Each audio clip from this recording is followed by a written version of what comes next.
Terceira palestra de Jiddu Krishnamurti, em Homem, Holanda, em 28 de julho de 1936.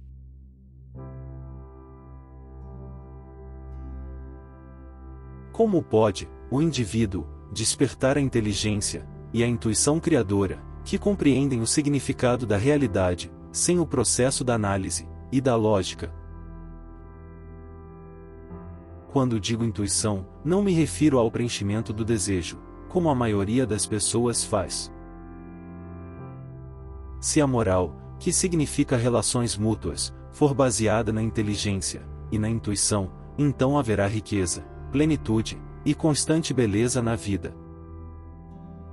Mas, se basearmos nossa conduta e relações em nossas necessidades industriais e biológicas, então a ação deve inevitavelmente tornar nossa vida superficial, incerta e triste. Temos a possibilidade dessa inteligência ou intuição. Mas como despertá-la? O que devemos fazer ou deixar de fazer para acordar essa inteligência? Para que a intuição criadora venha à existência, todo anseio, com seus temores, deve cessar. A cessação da carência não é o resultado da abstenção. Nem por meio da análise cuidadosa pode o desejo ser racionalmente afastado. A libertação da carência, de seus temores e ilusões, vem por meio da percepção silenciosa e persistente, sem a escolha deliberada da simples racionalização. Este é o verdadeiro processo do despertar da inteligência e da intuição. A consciência limitada é o conflito de inúmeras carências.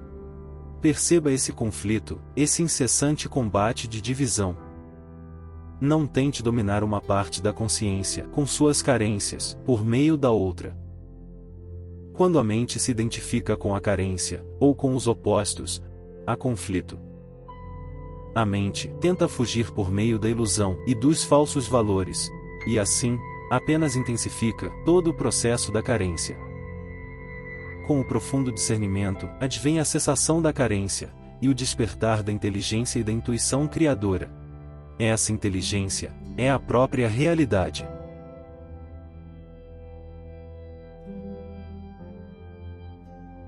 Perdi todo o entusiasmo e todo o incitamento na vida, os quais me lembro de já ter possuído em outro momento. A vida para mim agora é sem cor, um vácuo sem esperança, um fardo que de qualquer maneira tenho de carregar.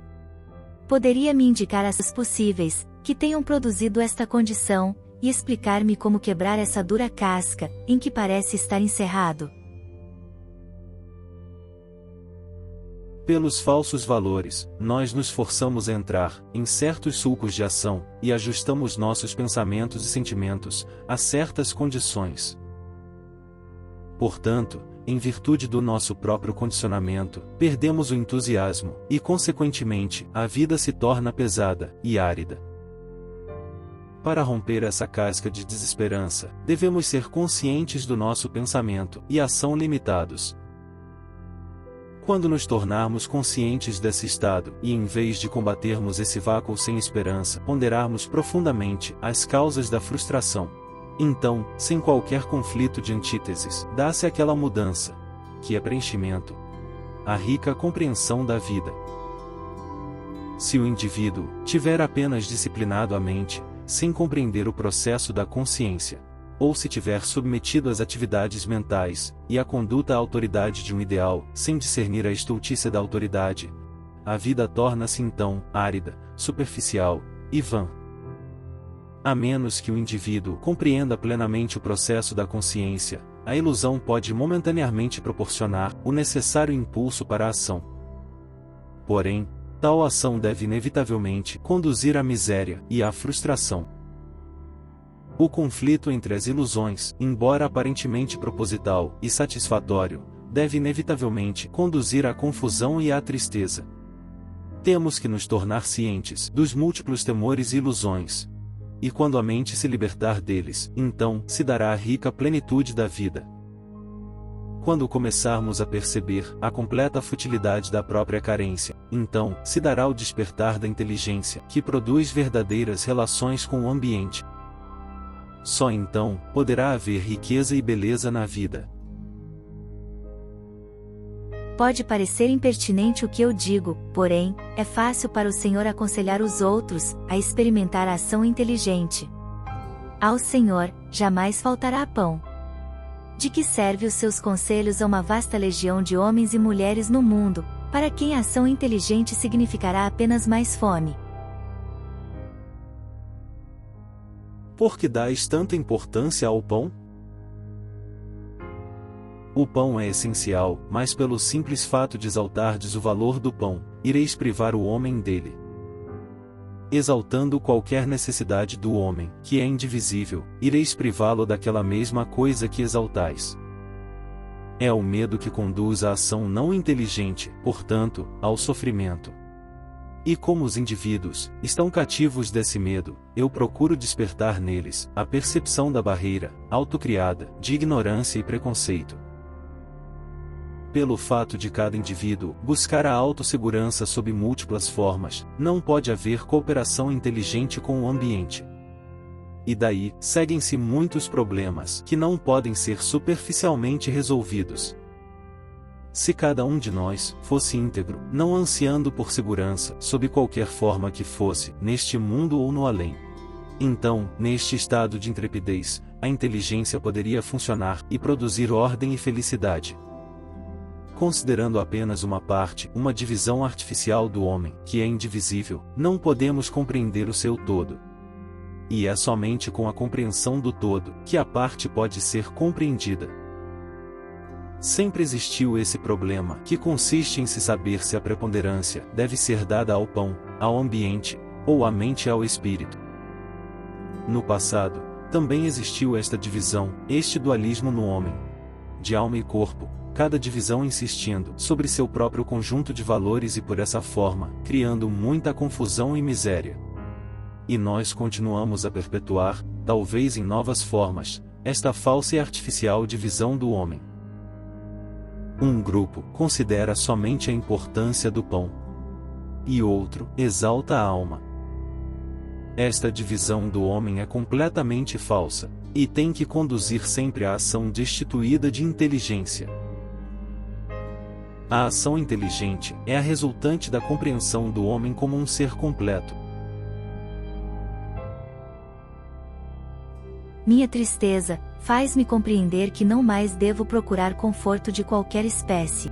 Estou convencida de que o sofrimento não pode curar a dor que está em mim. No entanto, uma vez que a minha tristeza continua, haverá algo de errado no modo pelo qual tomei meu sofrimento? Dizeis que não mais buscais conforto, mas por acaso destes fim, deliberadamente, a esta busca, por meio de uma decisão, de uma resolução? Ela não é o resultado espontâneo da compreensão.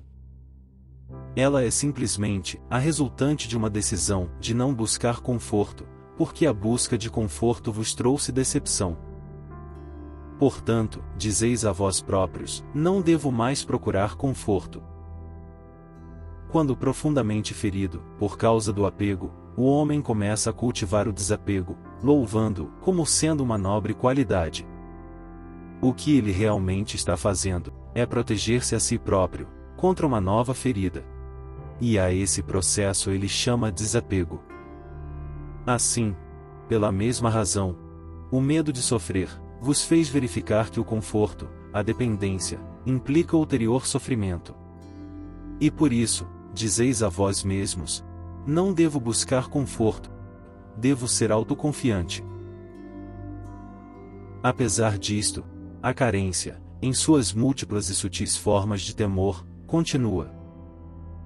A carência cria dualidade no pensamento. E quando uma carência cria sofrimento, a mente busca o oposto a essa carência. Tanto a ânsia pelo conforto como a abstenção de conforto são a mesma coisa. Ainda são carência. Portanto, a mente mantém o conflito dos opostos. Quando começardes a sofrer, não digais, devo libertar-me desta, ou daquela carência ou causa. Mas observai, silenciosamente, sem negação nem aceitação, e desse apercebimento, isento de escolha, a carência, com seus temores e ilusões, começa a ceder lugar à inteligência.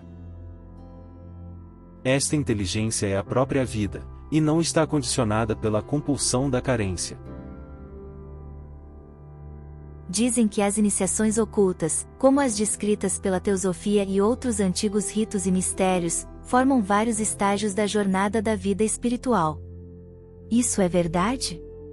Tendes lembrança de qualquer súbita mutação da consciência ocorrida em vós próprio? A consciência sofre uma constante mutação, dentro de suas próprias restrições e limitações. Dentro do seu próprio círculo, ela vai flutuando, expandindo-se, contraindo-se. E essa expansão é chamada por algumas pessoas de avanço espiritual. Mas ela ainda está dentro dos confins de sua própria limitação. E essa expansão não é uma mutação da consciência, mas apenas uma mutação na consciência. Esta mutação da consciência não é resultante de ritos misteriosos ou de iniciações. Somente aquele que discerne a futilidade da mutação na consciência pode produzir a mutação da consciência. Para discernir e mudar, fundamentalmente, é preciso constante apercebimento. O que é importante é saber se podemos, individualmente, produzir esta mutação vital. Portanto, não nos preocupemos com a mutação imediata, mas somente com a mutação fundamental da consciência, e para isso, é preciso que o processo do ego, com sua ignorância, tendências, carências e temores, se finde a si próprio.